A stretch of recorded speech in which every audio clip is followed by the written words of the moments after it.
A very warm welcome to all of you.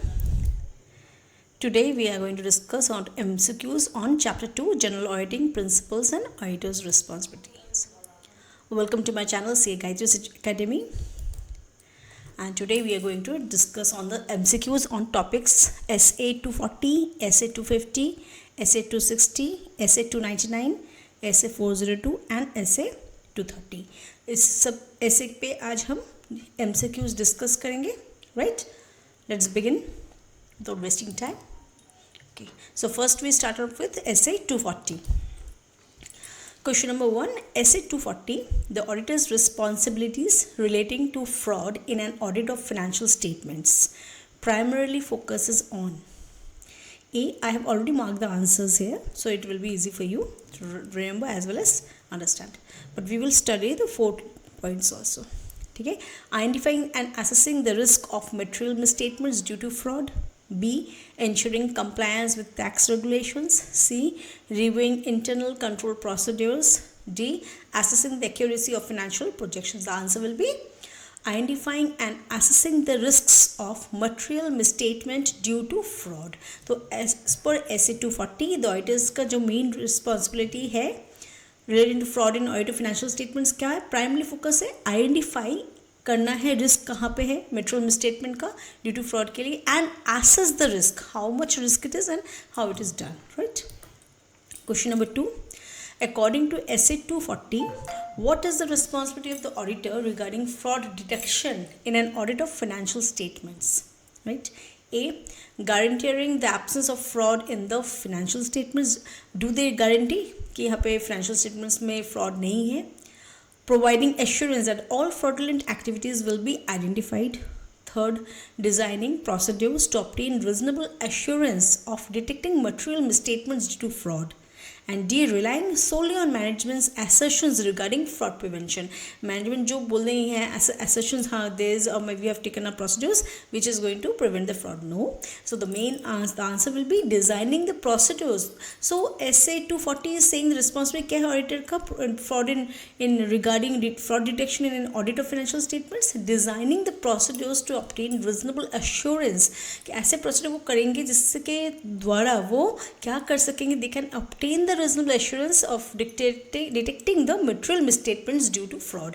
fraud के वास्ते अगर कोई भी misstatement हुआ है, material misstatement हुआ है, वहाँ पे इसको यहाँ पे इफेक्ट मिलेगा. हम देख सकेंगे we can detect the misstatements due to fraud by using those procedures which have been designed by the auditors specifically for this case. Right. Question number 3, in the context of SA 240, what is meant by the term fraudulent financial reporting? ठीक है, हम as per 240 SA 240 के हिसाब से fraudulent financial reporting क्या समझते हैं? Misappropriations of assets by employees. B. Intentional misstatements और omissions of amounts of disclosures in financial statements to deceive financial statement users. C. Errors made by management due to negligence. D. Violations of laws and regulations. So as per SA 240, fraudulent financial reporting means intentional misstatements जो intentionally किया गया है, और omissions of amounts और disclosures in financial statements में कुछ omission किया गया है intentionally, misstatement किया गया है intentionally, और disclosure नहीं किया गया है ठीक से financial statement में, so that जो financial statement को use करेंगे just like external users or the internal stakeholders, whoever wants to use can be deceived with the audit report. Right. Financial report से उनको फ्रॉडुलेंटली उनको हम डिसीव करके उनसे कुछ काम करा सकते हैं. Right. So what is that say fraudulent financial reporting means intentional misstatements और omissions of amounts of disclosures in financial statements to deceive financial statement users. Number 4, when assessing the risk of fraud, which is of the following is not a factor to be considered according to SA 240. the industry and regulatory environment in which the entity operates, the complexity of the entity's accounting systems, C, the level of profit earned by the entity, and D, the integrity of management and its governance. So when we are doing the questions, if there is a not, we have to be very careful कि यहाँ पे एक not दिया है, so कौन सा चीज़ यहाँ पे फैक्टर नहीं है उसको हमें पॉइंट आउट करना है, राइट. तो level of profit earned by the entity is irrelevant है, उसके सिवा बाकी जो तीनों पॉइंट्स है, the industry and regulatory environment in which the entity operates, the complexity of the entity's accounting systems, and the integrity of management and its governance are important factors not to be considered profit earned by the entity. Question number 5 under essay 240, if the auditor identifies a risk of material misstatement due to fraud, what action should be taken? ठीक है, terminate the audit engagement immediately. Second, increase the level of professional skepticism and modify audit procedures accordingly. C, ignore the risk since it is management's responsibility, and D, report the risk to the regulatory authorities without further investigation. So we say the answer will be increase the level of professional skepticism. हम जो as an auditor जो CS audit काम करते हैं, audit work they do perform, they are given this work due to their professionalism, तो उसी level को हमें increase करना है and modify audit procedures accordingly so that the fraud of material misstatements can be identified easily. Question number 6, according to SF 240, what is the primary responsibility of the auditor regarding fraud? So what is the primary responsibility? यहाँ पे हमें जानना है क्या है? To prevent fraud from occurring within the entity. Second, to detect and respond to the risk of material misstatement due to fraud. Third, to prosecute individuals involved in fraudulent activities. And D, to provide assurance that fraud will not occur in the future. तो ये assurance किसी के लिए देना संभव नहीं है, right? So prevent fraud from occurring, ये भी संभव नहीं. Prosecute individuals are involved in fraud, no. So the main purpose is essay 240 auditor का क्या काम है? डिटेक्ट करना कहाँ पे रिस्क है and to respond to the risk of material misstatement due to fraud. ठीक है. Question number 7, when assessing the risk of material misstatement due to fraud, which of the following factors should be auditor consider? Right. So what they say, assessing the risk of material misstatement due to fraud, which of the following factors should the auditor consider? क्या क्या उसे consider करने हैं? The size of the audit firm, the political climate of the country where the entity operates, the internal control environment and the entity's culture, and fourth, the auditor's familiarity with the entity's management. None of the three topics other than C is relevant here. The internal control environment and the entity's culture, entity का क्या work culture है वो देखना है, और internal control कितना है, वो environment कैसा है, whether the internal control is working or not, and whether there is a risk of material misstatement or not due to fraud, right? That has to be seen. Question number 8, according to essay 240, what is the auditor's responsibility regarding misappropriation of assets? Misappropriation of assets के लिए क्या उसका work है, auditor का responsibility क्या है? A, ensuring all the assets of the entity are properly recorded in financial statements. B, detecting and responding to the risk of material misstatements due to misappropriation of assets. C, identifying all instances of misappropriation of assets and recovering the stolen items.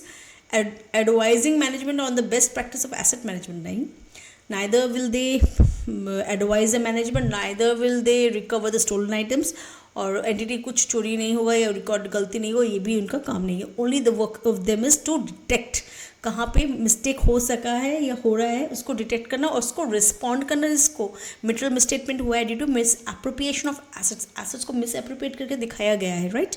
So we can understand the answer will be detecting and responding to the risk of material misstatement due to misappropriation of assets.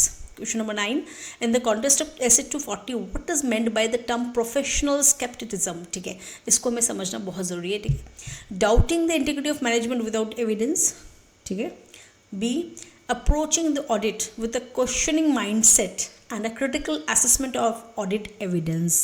हम जो auditor जा रहे हैं, हम जब audit करने जाते हैं कहीं भी, whatever the ये एंटरप्राइजेस देयर, वो जो ऑडिट एविडेंस हम वहाँ से निकाल रहे हैं, that what are the we are collecting, what are the audit evidence we are collecting, उसको हम क्रिटिकल असेसमेंट करेंगे. एंड हमारा ऑडिट करने के टाइम में जो माइंडसेट रहेगा, questioning mindset, whether if you are saying चलो कुछ नहीं निकलेगा, if this type of attitude you will approach, then you will not find any mistake. ठीक है. So approaching the audit with a questioning mindset is a criteria here we have to do, and a critical assessment of the audit evidence which we have gathered, right. refusing to trust any information provided by the client, automatically assuming that fraud exists in every audit engagement. No, none of them. The only B is the right for the meaning of professional skepticism, that is approaching the audit with a questioning mindset and critical assessment of the audit evidence which we have collected, right? Question number 10, under essay 240, if the auditor identifies instances of fraud during the audit, ठीक है, audit करने के time में उसको कुछ fraud मिलता है auditor को, what is the appropriate course of action, what will he do in that situation, ठीक है, that is the question here. A, ignore the fraud unless it materially affects the financial statements. B, report the fraud to management and request corrective actions. C, immediately inform regulatory authorities and withdraw from the engagement, ठीक है. And D, document the findings and discuss them with the management and if necessary report to higher levels of authority. So answer is D. कुछ भी अगर mistake हमें instance मिला है fraud का तो हम क्या करेंगे, संग उसका डॉक्यूमेंट द फाइंडिंग्स जो हमने खोजा उसको we will write it down, we maintain documents, proper documents, discuss with management के साथ हम उसको डिस्कस करेंगे, डॉक्यूमेंटेशन मेंटेन करेंगे, साथ में इसको मैनेजमेंट के साथ डिस्कस करेंगे and after that if necessary, this word is there, if necessary report to the higher levels of the authority. अगर हमें फील हो रहा है कि मैनेजमेंट से डिस्कस करने के बाद भी रेगुलेटरी अथॉरिटीज़ को हमें इन्फॉर्म करने हैं तो we have to do that too, like this, ठीक है. तो ये this 10 questions were on essay 240. Okay, ऐसे में भी मैंने जब चैप्टर्स डिस्कस किए हैं, 3 पार्ट्स हैं इस चैप्टर के किए हैं जो, उसमें भी मैंने 240 के बारे में बहुत अच्छे से समझाया है.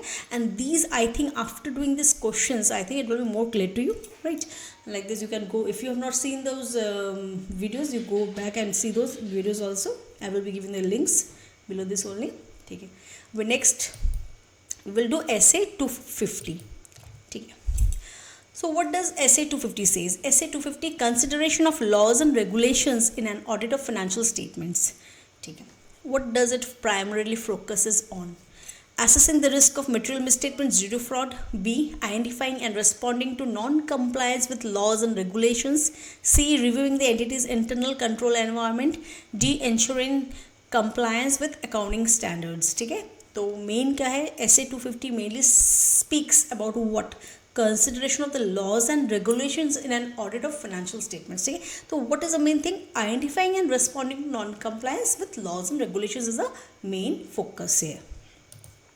Question number 2, according to essay 250, which of the following best describes the auditor's responsibility regarding non-compliance with laws and regulations, right? A, guaranteeing that the entity is in full compliance with all laws and regulations.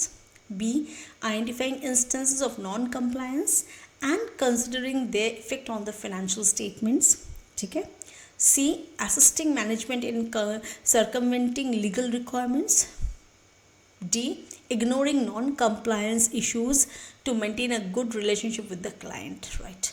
अभी essay 250 का काम है regarding the compliance with laws and regulations, ठीक है. So what does it describes best, क्या है, उसको instances identify करना है जहाँ पे non compliance हुआ है and considering the impact on the financial statements, यहाँ पे नॉन कंप्लायंस हुआ है वहाँ पे क्या उसका इफेक्ट होगा, that is a main statement है. यहाँ पे उनको कोई गारंटी नहीं देना है कि हो ऐसा हुआ है, नाइदर मैनेजमेंट के साथ कोई भी लीगल रिक्वायरमेंट्स के बारे में डिस्कशन करना है and neither maintain a good relationship, कुछ नॉन कंप्लायंस के साथ भी हम इग्नोर करें, ऐसा भी नहीं. He has to identify, he और she has to identify the auditor what are the instances of non-compliance with laws and regulations and considering the effect on the financial statements. Question number 3, in the context of essay 250, what is meant by laws and regulations? इसके हिसाब से as per to essay 250, what is meant by laws and regulations? Only statutory laws enacted by the government, only regulations issued by regulatory bodies. C, both statutory laws and regulations including those that may be enforceable through legal actions, and D, industry best practices and guidelines. So statutory regulations भी है, साथ में बाकी regulations जिसमें regulatory body सब कुछ they both are there, as well as including those that may be enforceable through legal actions के साथ में जो enforceable हो उनको भी include कर रहा है. Industry best practices and guidelines is not considered here, right. Question number 4, when assessing compliance with laws and regulations, which of the following is not a relevant consideration according to essay 250? कौन सा not है, you have to remember that, मैंने which is not relevant here, okay. the potential financial consequences of non-compliance, the industry in which the entity operates, the political climate of the country, and D, the entity's reputation. So यहाँ we see कि कौन से यहाँ पे relevant नहीं है ऐसे 250 के हिसाब से. First में potential financial consequence of non-compliance is really important. Second, industry in which the entity operates, that is also important. Political climate of the company also has an impact because that is only going to describe what is the law and what is the regulations and what are the compliance requirements, right? So यहाँ पे entity का क्या reputation, that is of no value here, right? Question number 5. Under SC 250, if the auditor becomes aware of non-compliance with laws and regulations that could have material effect on the financial statements, what is the appropriate course of action? ठीक है, SC 250 के under में अगर auditor को aware होता है कि non compliance हुआ है और जिसका मटेरियल इफेक्ट है फाइनेंशियल स्टेटमेंट्स में, ठीक है, तो what will he do? A, report the non-compliance only if it exceeds a certain monetary threshold. B, document the non-compliance but do not report it unless specifically requested by management. C, communicate the non-compliance to management and if necessary report it to those charged with governance or regulatory authorities. And D, ignore the non-compliance unless it is related to tax laws. So only matter of course of action here will be communicate the non-compliance to the management and if necessary, अगर हम देखते हैं कि management से compliance नहीं हुआ है उसके बारे में हमने सिर्फ मैनेजमेंट को कम्युनिकेट किया but the management is not going to take any steps और it has larger effect on the financial statements. So in that case we have to report it to those charged with governance or regulatory authorities too. Question number 6. According to SC 250, what is the responsibility of the auditor regarding non-compliance with laws and regulations that does not have a material effect on the financial statements? ठीक है, does not have a material effect जिसका कोई effect नहीं है, material effect नहीं है on the financial statements. क्या उसका course of action होना चाहिए. अभी हम जो पढ़ रहे थे that is having material effect. अभी इसके this question does not have any material effect on the financial statements. तब non compliance of laws and regulations का क्या रिस्पॉन्सिबिलिटी बनता है ऑडिटर का. Let's see. The auditor is not required to consider non compliance unless it impacts the financial statements. B, the auditor should ignore non-compliance if it is immaterial. C, the auditor should communicate non-compliance to management but is not required to further report it. ठीक है. And D, the auditor should report all instances of non-compliance regardless of materiality.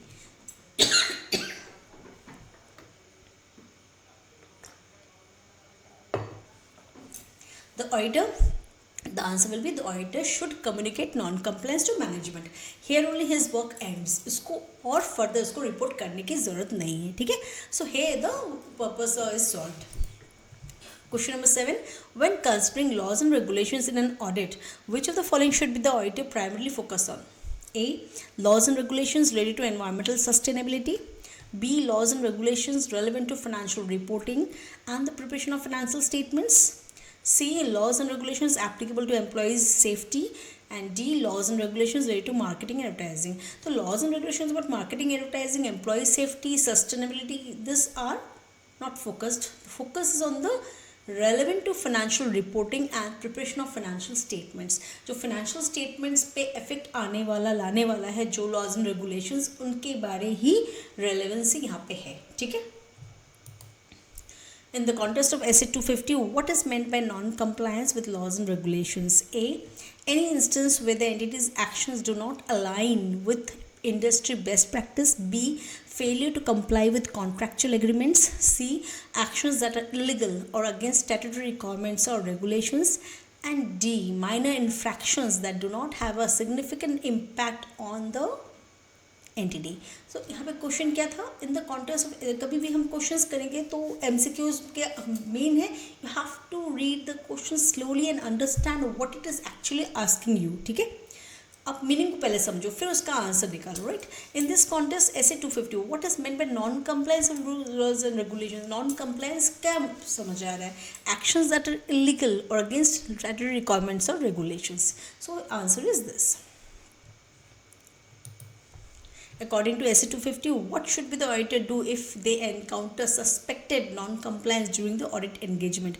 जब audit engagement है, when the auditor is working under engagement and he is getting any suspect or non-compliance, what is his work? ठीक है, report the suspected non-compliance to the regulatory authorities immediately, investigate further to determine the extent and impact of non-compliance, C. Ignore the suspected non-compliance to avoid conflict with management, D. Consult legal counsel before taking any action. So neither will have to suspected non-compliance ignore करना भी नहीं है management के साथ conflict जाना बोल के, neither will they counsel with the legal people, legal lawyers, and neither they have to suspend non-compliance of regulatory authorities.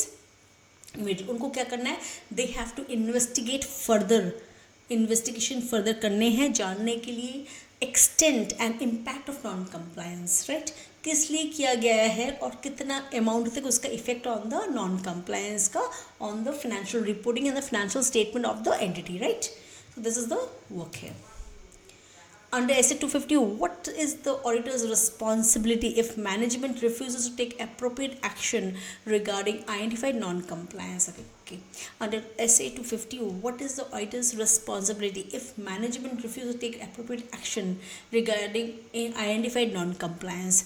Management अगर नॉन कंप्लायंस हुआ है उसके बारे में मैनेजमेंट को ऑडिट ने इन्फॉर्म किया है, नोटिस दिया है, but management is not ready to take any step और refuse to take any appropriate action, then what is the auditor's responsibility here, what does it mean? ठीक है, proceed with the audit and document management's refusal. Second, cease audit engagement immediately. Third, report the non-compliance to regulatory authorities without management's consent. 4, ignore the non-compliance since management is ultimately responsible for compliance matters. No, neither will the audit engagement be seized, nor will the regulatory authorities को वो report करेंगे कि management के consent के बिना. Neither management is overall limits. What will they do? They will proceed with the audit. Audit को proceed करेंगे and document the management's refusal to take any step or take appropriate action. Okay, now we will do SA 260. What is SA 260 saying? Communication with those charged with governance. Okay, those charged with governance, उनके साथ क्या communication होना है, वो focus किस पे करता है? Primarily focus is on communication between auditors and management, communication between auditors and external stakeholders, communication between auditors and regulatory authorities, and D, communication between auditors and those charged with governance. So it deals mainly with the communication between the auditors and those charged with governance. According to SA 260, who are those charged with governance? Who are they? Those charged with governance हम तो पढ़ के आए. What does it mean? Senior management of the entity, shareholders of the entity. C, individuals or groups with responsibility for overseeing the strategic direction of the entity and obligations related to financial reporting. ठीक है. And D, in external auditors of the entity.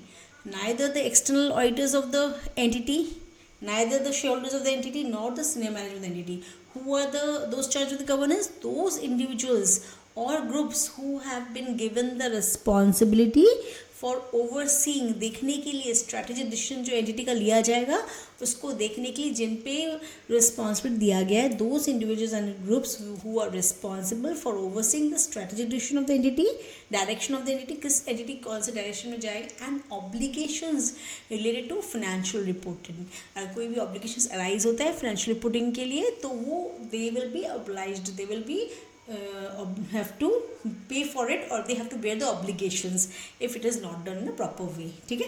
So those individuals or groups with responsibility for overseeing the strategic direction of the entity and obligations related to financial reporting. Question number 3. In the context of SA 260, what is the primary purpose of communication with those charged with governance? With those charged with the primary purpose क्या है? To seek permission to conduct the audit, to obtain confidential information about the entity's operations. C, to provide them with an overview of the audit process and results, and D, to discuss audit fees and billing arrangements, right? So answer is क्या है? What is the primary purpose of communication? To provide them with an overview of the audit process audit कैसे हो रहा है, उसका क्या process चल रहा है, what are the process use and the results, what they find out, what they are findings of the auditors, right. Neither they have to conduct the audit के लिए परमिशन लेना, नाइदर कॉन्फिडेंशियल इन्फॉर्मेशन एंटिटी के बारे में जानने की जरूरत है, और neither they are going to discuss the audit fees and billing arrangements that has already been before taken the permission, right. What type of information should be communicated to those charged with governance? SA 260. Only information related to significant deficiencies in any internal control, only information related to material misstatements identified during the audit, both significant matters arising from the audit and an overview of the scope and timing of the audit, and only information related to changes in accounting policies. So यहाँ पे question क्या था, what type of information should be communicated to those charged with governance. तो those charged with governance को क्या type, किस type की information हमें देने हैं, ठीक है. According to SA 260, what does it say? Both significant matters arising from the audit करने में हमें जो significant matters arise करते हैं वो, and an overview of the scope and timing of audit. Audit जो कर रहे हैं उसका क्या स्कोप है और टाइमिंग्स में हम कर रहे हैं उसको हमें देना है. Under SA 260, when should communication with those charged with governance occur? Only at the conclusion of the audit engagement, only when requested by management, throughout the audit engagement, including at key stages and upon completion, and only if there are insignificant disagreements between auditors and the management. So conclusion में भी नहीं देना है, request करें management तब भी नहीं देना है, neither कोई disagreement होता तब नहीं. Through out the audit engagement देते रहना है, इंक्लूडिंग एट की स्टेजेस, की स्टेज ऑफ द ऑडिट में भी देना है एंड कंप्लीशन में भी देना है, ठीक है. According to SA 260, when communicating with those charged with governance, what should the auditor consider regarding the form, timing and content of the communication? क्या किस फॉर्म में उनके साथ कम्युनिकेशन करना है, किस टाइमिंग में करना है, कंटेंट ऑफ द कम्युनिकेशन क्या होना चाहिए. Tailoring communication to suit the preference of the individual governance members. Okay, हमें वैसे ही टेलरिंग मीन्स वैसे ही कम्युनिकेशंस करने हैं, टाइमिंग्स फिट करने जो सूट करेंगे preference of the individual governance members. जो मेंबर्स हैं उनके हिसाब से जो हम करेंगे टेलरिंग में we have to make it fit with the members who are going to are responsible for the governance. Providing information only in written reports to maintain confidentiality, limiting communication to matters directly related to financial statements, communicating primarily at the conclusion of the audit engagement, none of this. So only they have to communicate with those उनके साथ, तो उनके हिसाब से time को tailoring करना है, means you have to make the time preferable to the people who are involved with the preference of the individual governance members. Question number 7. In the context of SA 260, what is the primary objective of communicating significant matters to those who charged with governance? To seek their approval for audit procedures, to facilitate collaboration between auditors and management, to enhance the overall transparency and quality of the audit, to shift responsibility for significant matters to governance. So answer will be to enhance the overall transparency and quality of the audit. Question number 8. Under SA 260, if those charged with governance are unwilling to provide certain requested information, what should the auditor do? अगर जो 260 we are communicating with the governance people, अगर वो कुछ information देना नहीं चाहते तब हम auditor के पास क्या बाकी है? What is the step? Proceed with the audit based on available information. अगर those charged with governance से हम कुछ information मांग रहे हैं, they are not ready to give, in that case we have to proceed with the audit based on the available information. Modify the audit opinion on the highlight, no. Issue a qualified opinion on the governance non-cooperation, no. Cease the audit engagement immediately, एकदम नहीं. So answer will be proceed with the audit based on available information. जो हमारे पास है उसी के basis में हम उस audit को आगे proceed करेंगे, right? Question number 9. According to SA 260, what is the auditor's responsibility if the governance includes both executive and non-executive members, right? Communicate only with the executive members, tailor communication to the preference of the executive members, communicate effectively with both executive and non-executive members, rely solely on communication with management in such cases, no. The answer will be auditor is responsible. Governance में जो लोग हैं कुछ executive people भी है, non executive भी है, तो उनको दोनों के साथ ही कम्युनिकेट करना है effectively, both executive and non executive members के साथ उनको डील करना है effectively in the way they will be liking it. Question number 10. In the context of SA 260, what should the auditor do if there are changes in key audit team personnel during the engagement? Okay. अभी SA 260 में auditor का क्या task है? If the team personal change हो रहा है, audit team personal change हो रहा है, what will we do?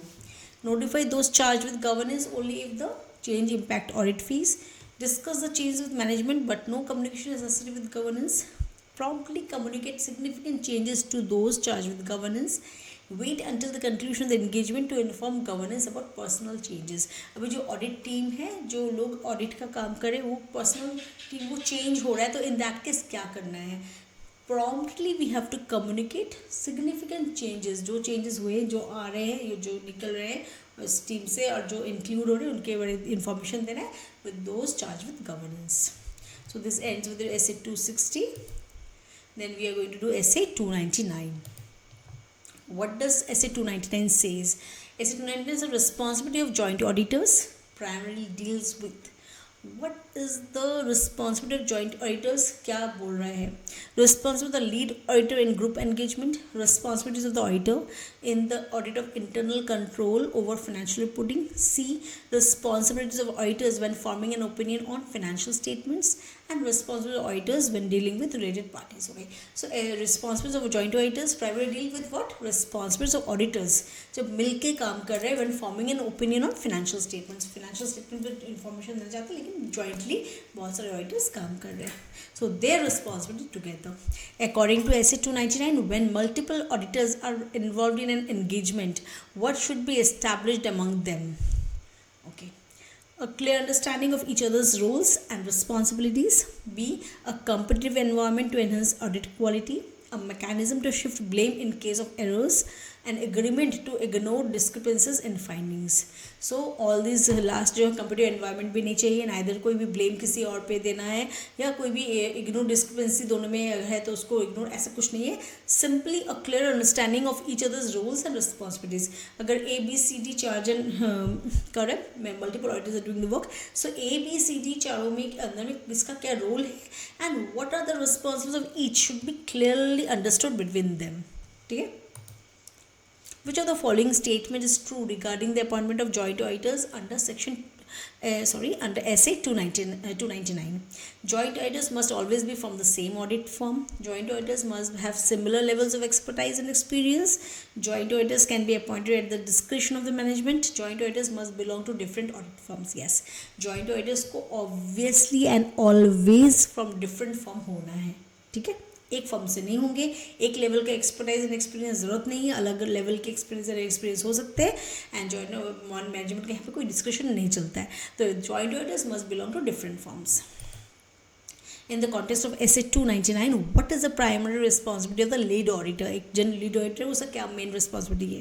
To supervise the work of the other auditors, to prepare the financial statements, to conduct the audit independently of the other auditors, and D, to ensure coordination among the auditors and to communicate effectively with the entity's management. Yes, उनको उसका काम क्या है? The lead auditor, जो lead auditor है पूरे group में 299 ऐसे क्या बोल रहे हैं उसके बारे, he has to ensure coordination among the auditors, other auditors जो ग्रुप में काम कर रहे हैं, and to communicate effectively with the entity's management, right?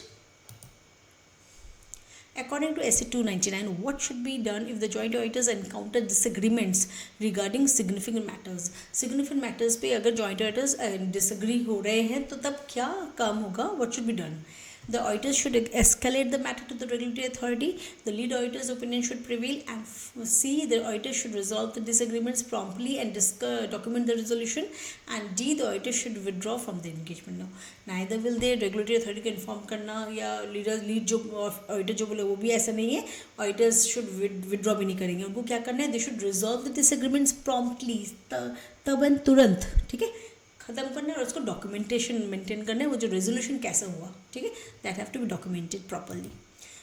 Question number 6, under essay 299, what is the primary purpose of joint auditors? To reduce the workload of the lead auditor, to increase the fees charged to the client, to enhance the quality of the audit through collaboration, to shift liability to other auditors in case of errors. तो neither workload कमाना, neither client का fees बढ़ाना और neither shift auditors किसी वजह से ऐसा कुछ नहीं है. Only to increase the audit quality through collaboration. Collaboration में हम जब काम करते हैं किसी का एक्सपर्टाइज ज़्यादा रहेगा, किसी का एक्सपीरियंस ज़्यादा रहेगा, किसी का स्किल्स ज़्यादा रहेगा, ठीक है. So there if they are joint auditors from different firms and different have, किसी का बहुत experience may be from 30 years of experience with audit and some are new but they are technically expert, ठीक है. So we can say it will increase the quality of the audit. According to essay 299, what should auditors establish regarding the division of work? Division of work के बारे क्या establish करेंगे? Each auditor should focus only on areas of his expertise. Each auditor should assume responsibility for the entire engagement. The division of work should be based solely on geographical location. And fourth, the division of work should be agreed upon and documented. Yes. Joint auditors जो काम करेंगे उनका division of work क्या होगा? That should be agreed upon among by all जो काम करेंगे, and it should be documented properly also before starting of the work. Question number 8, in the context of essay 299, what is meant by communication and coordination among joint auditors? Sharing confidential client information freely. B, ensuring that each auditor operates independently without interaction. C, regular communication and coordination to ensure consistency and efficiency. And D, limiting communication to formal reports only. So we see the answer will be joint auditors का communication and coordination between them क्या हो रहा है? Regular communication and coordination. जितने joint auditors हैं उनके अंदर में रेगुलर कम्युनिकेशन होना है, कोऑर्डिनेशन होना है, किस लिए? To maintain the consistency and the efficiency of the audit. According to essay 299, what should joint auditors do if they become aware of material misstatements and financial statements? The material misstatements about financial statements वो aware हो रहे हैं, in that case what will they do? What is the work? Correct the misstatements themselves, ignore the misstatements to avoid conflicts, discuss the matter with management and agree on appropriate actions, and withdraw from engagement immediately. Neither they will correct the misstatements, nor will they ignore the misstatements to avoid conflict, nor will they withdraw from engagement. What will they do? They will discuss the matter with the management, okay, and agree on appropriate actions. And the appropriate action जो होगा उसको वो करेंगे, carry out करेंगे. Question number 10, in the context of essay 299, what is the role of group engagement partner? Group engagement partner जो उसका role क्या है? लीड ऑडिटर मैंने देखा उनका क्या वर्क था, टू कोऑर्डिनेशन मेंटेन करना और सब प्रॉपर्ली काम कर रहे हैं कि नहीं वो देखना. ठीक है, अभी इसमें क्या है 299 में हम देख रहे हैं role of the group engagement partner to oversee the audit of the component auditors, to replace the lead auditor in case of conflicts, to perform the audit procedures personally for all components, to review the work of the joint auditors after completion. None of this, his work is to oversee the audit of component auditors का जो audit है वो उसको देखना. ठीक है, these were the 10 questions on essay 299. Now we will do essay 402, right?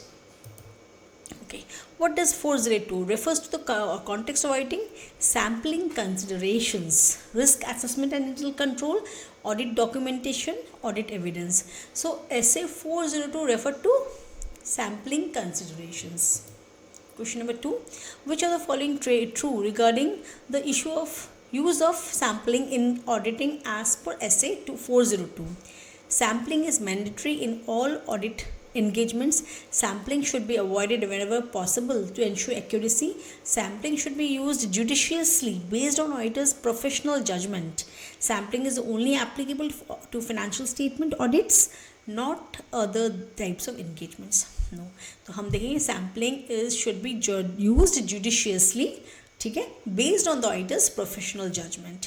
तो जो सैम्पलिंग किया जाएगा वो कैसे किया जाएगा? जुडिशियसली बाय द ऑडिटर और based on his professional judgement. जो ऑडिटर है he has enough professional scepticism and he knows what he has to do और नॉट, तो उनके जजमेंट के हिसाब से वो सैम्पलिंग को जुडिशियसली करके करेंगे. According to essay 402, which of the following is not a factor? अब जब नॉट अ फैक्टर है, always remember that you have to take out the irrelevant one. Okay, not a factor influencing the design and evaluation of the sample in an audit, the size of the population, the auditor's risk assessment, the auditor's familiarity with the client, and the desired level of assurance. So यहाँ पे not है, not a factor influence the design and evaluation of the sample in an audit. Audit में क्या क्या sample लेना influence नहीं करेगा. The auditor's familiarity with the client is not relevant here. बाकी जो 3 factors, the size of the population obviously in fact matters, the auditor's risk assessment that matters, and the desired level assurance is also a matter. When evaluating the results of a sample, the auditor should consider only the items in the sample, both the items in the sample and items not selected, only the items not selected, none of the above. So auditor should consider the results of both the items in the sample and items not selected, जो select नहीं किया उनसे भी देखना है उसको, और जो items sample है दोनों को evaluation करने हैं अपने considerations में, अपने कोई भी evaluation करने के time में. In the context of sampling in auditing, as per SA 402, what does the term sampling risk refer to? The risk of selecting an unrepresentative sample, the risk that the auditor will not detect a material misstatement, the risk of relying on internal controls that are ineffective, the risk of sampling too many items leading to inefficiency. So only here, what does the term sampling risk? Sampling risk बोलने में क्या समझ रहे हैं? The risk of selecting an unrepresentative sample.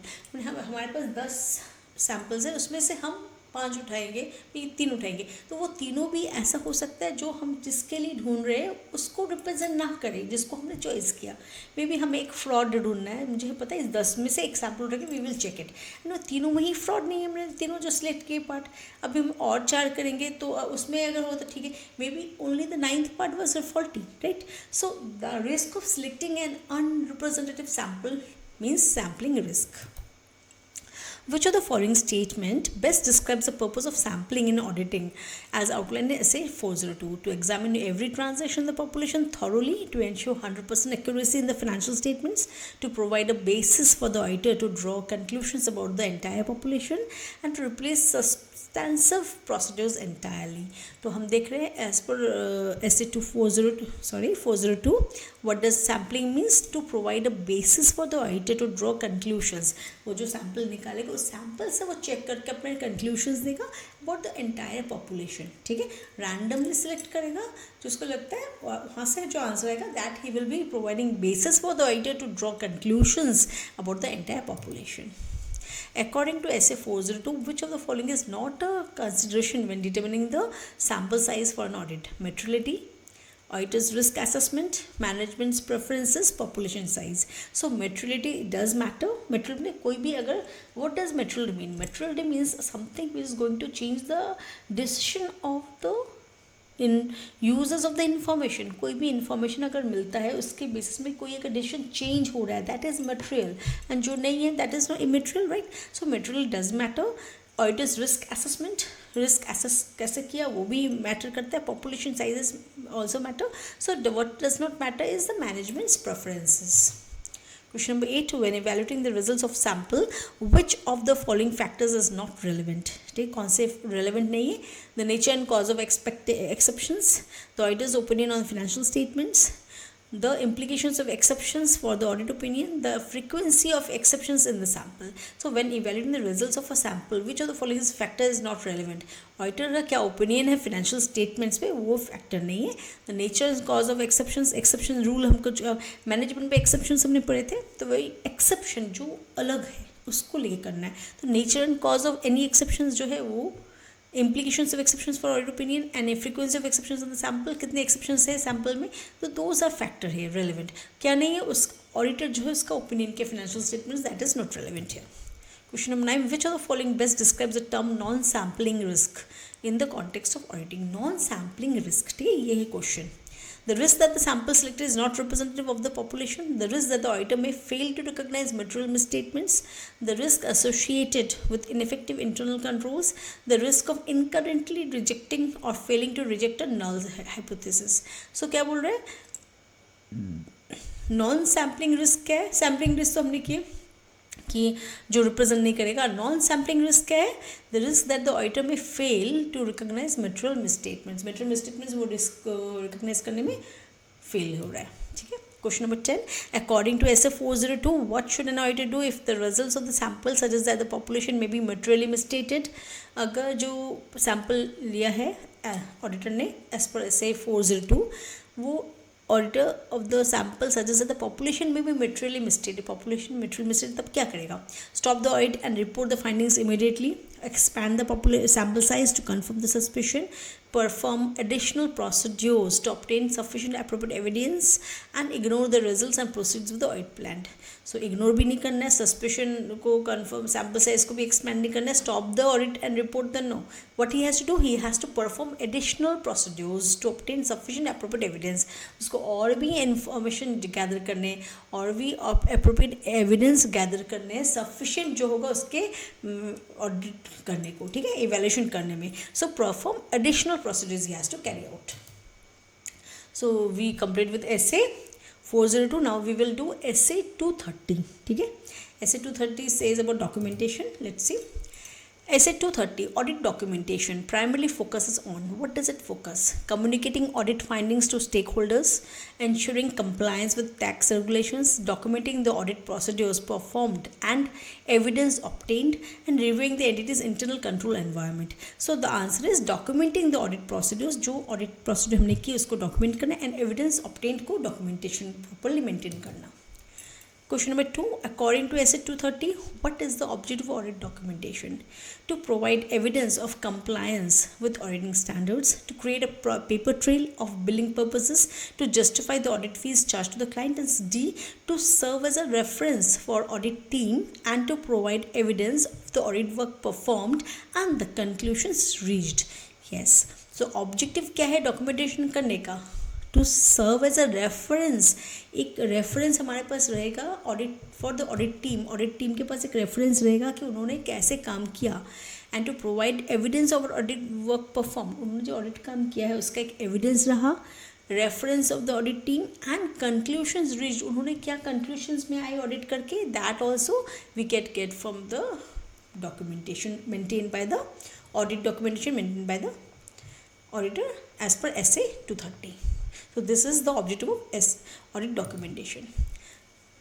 Question number 3, in the context of essay 230, what types of information should be included in the audit documentation? Only information related to significant risks identified during the audit. Only information related to material misstatements detected during the audit.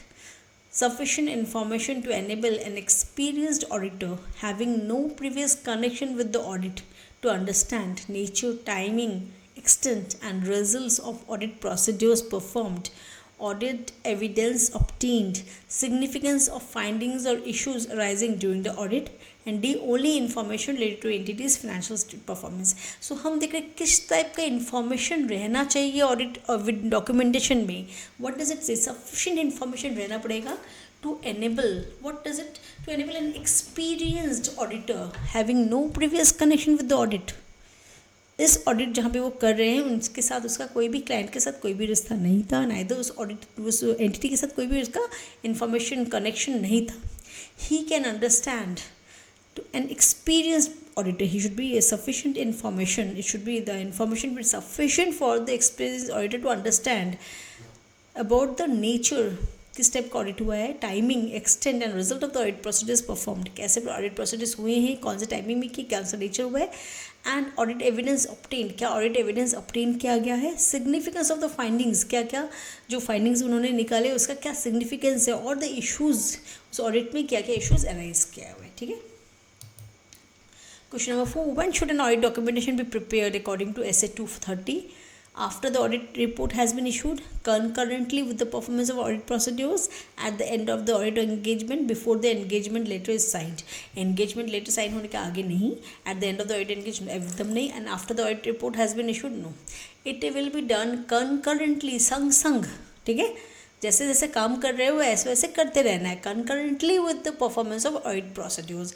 Audit procedures जैसे चल रहे हैं साथ साथ में उसको भी concurrently चलते रहना है. ठीक है, जैसे कंकरेंट ऑडिट हम क्या बोलते हैं, जैसे कि बैंक का काम चल रहा है, बैंक्स में कंकरेंट ऑडिट है, वैसे साथ साथ में उनके ऑडिट के वर्क भी चलते रहते हैं, वैसे ही seemly concurrently with the performance of audit procedures. Question number 5, under essay 230, so for how long should audit documentation be retained? Until the next audit engagement for the same client, until the regulatory authority is requested, for a minimum of 5 years from the date of auditor's report, or longer if required by law or regulations, until the engagement fees are fully paid by the client. No, तब तक रखना है 5 साल तक, minimum time 5 years from the date of auditor's report. Auditor जब report दे उसे 5 साल तक मेंटेन करना है, और लॉन्गर अगर लॉ और रेगुलेशन बोल रहा है इसको मेंटेन करना for longer period, then it has to maintain for longer periods. So here this ends with the question answers discussion of all the essays for essay 240, 260, 250, essay 299, essay 402 and essay 230. Hope this was information. In this information everything is very clear to you and you can answer the questions and the chapters. I think कि ये जो हमने questions discuss किए इसके साथ साथ आपका chapter और भी कॉन्सेप्ट क्लियर हो गया. ठीक है. In this way we will just clear all the chapters. पहले डिस्कस करेंगे और MCQs करेंगे सो दैट आपका चैप्टर का भी कंक्लूजन क्लियरली आपका कॉन्सेप्ट को समझ जाएंगे. ठीक है. So if this is helpful to you, please subscribe to my channel, and if you want any clarifications or any discussions or any of the matters, any topics, just feel free to write in the comment box. Thank you for watching the video. Thank you.